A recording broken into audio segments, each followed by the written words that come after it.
Welcome, everyone.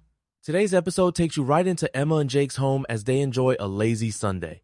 Emma, how did this morning start for you? Honestly, I woke up pretty late around 10 a.m. That's rare for me, but Sundays are meant for relaxing. I noticed sunlight streaming through the curtains, which felt cozy and made it hard to get out of bed. Sounds peaceful. Jake, did you wake up just as late?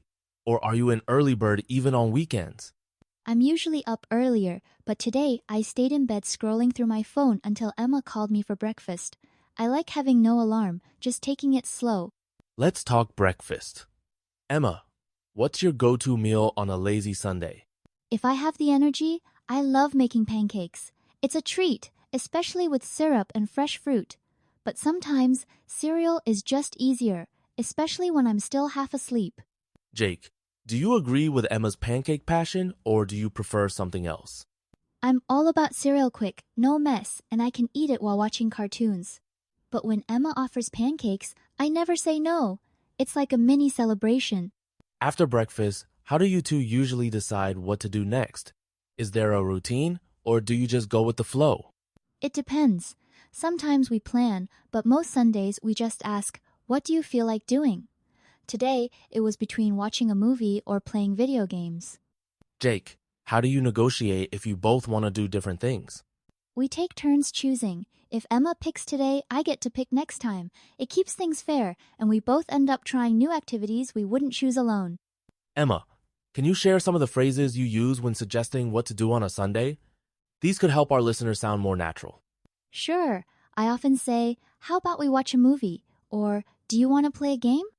Sometimes I'll say, let's just chill for a bit. It's casual and friendly.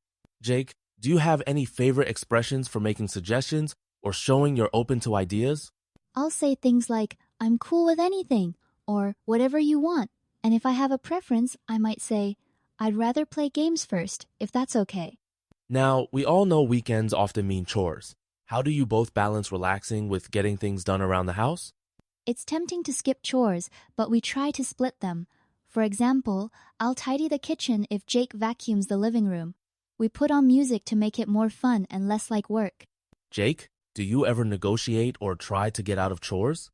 Honestly, I try sometimes. I'll say, can I do it later? But Emma's good at reminding me that if we finish early, we have more time to relax together. Disagreements are normal, especially between siblings. Can you give some examples of how you politely disagree or compromise? Absolutely. I might say, I get that you want to play games, but can we watch my movie first? Or, how about we do your thing now and mine later? It's about listening and meeting halfway. Jake, have you learned any useful phrases for polite disagreement from your sister? Yeah, I've started using, I see your point, but, or maybe we could. It keeps things friendly and avoids arguments. We both try to keep things positive. Movie time is a classic weekend activity. How do you decide which film to watch together, especially if your tastes are different? We usually suggest a few options and pick the one we both feel like watching. Today, we compromised on a comedy something light that makes us laugh. It's a nice way to bond. Jake, have you ever introduced each other to movies you'd never pick on your own? Definitely. Emma got me into old musicals, which I thought were boring before, and I've shown her some superhero movies. Now we can appreciate both genres. Let's switch gears to language. What casual fillers or connectors help you sound more natural in English at home? I use phrases like, I guess so, kind of, or not really. They make conversations flow and feel less stiff. It's how people really talk with family and friends. Jake, do you ever catch yourself using these, or are there others you like? All the time. I also say, you know, or like, especially when I'm thinking. It helps fill space while I figure out what to say next. It's totally normal in casual chats. Looking back, what makes Sundays special for you both, and how can our listeners create their own relaxing routines? For me, it's the slow pace and time with family. There's no rush, so we talk more and enjoy little things like breakfast together or just sitting on the couch. Jake, do you agree? Any advice for listeners wanting to make the most of their weekends? Absolutely. My tip, don't overplan. Leave space to just hang out, try something new, or do nothing at all. That's what makes Sundays feel different from busy weekdays.